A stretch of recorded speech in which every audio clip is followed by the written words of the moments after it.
მოგესალმებით. ეს საქართველოს ეროვნული ლიგის 26 ტურის მატჩების მოკლე მიმოხილვაა. და იცით, ეს ტური მართლა ძალიან მნიშვნელოვანი გამოდგა. ზოგიერთი შედეგი კი, მოდი ვთქვათ, საკმაოდ მოულოდნელი და დრამატულიც იყო. პირველი. გორის დილამ კიდევ უფრო გაიმყარა ლიდერობა. ფოთის კოლხეთი 1913 დაამარცხა მინიმალური ანგარიშით 1-0. ერთადერთი გოლი ხლაიხალმა შეაგდო 74 წუთზე.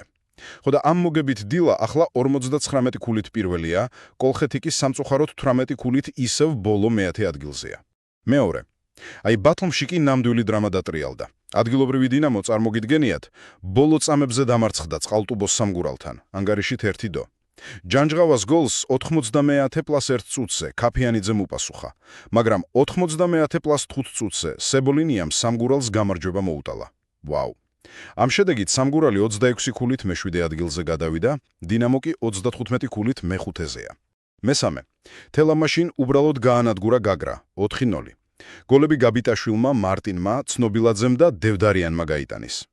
ისიც ვთქვათ, რომ გაგრა 30 წუთიდან კაცნაკლული თამაშობდა. ამ გამარჯვებით თელავი 25 ქულით მერვე ადგილზეა, გაგრა კი 33 ქულით მეექვსე პოზიციას ინარჩუნებს. მეოთხე.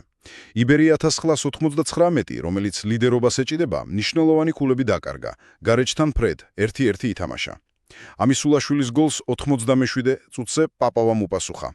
ანუ იბერია 53 ქულით მეორე ადგილზეა, გარეჯი კი 24 ქულით მეცხრე პოზიციაზე რჩება. და მეხუთე.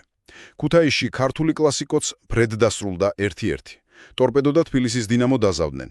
იონსენმა გახსნა ანგარიში, მერე კი მორჩილაძემ პენალტით გაათანაბრა. ამ ფრის შემდეგ დინამო თბილისი 42 ქულით მესამეა, ტორპედო კი 40 ქულით მეოთხე.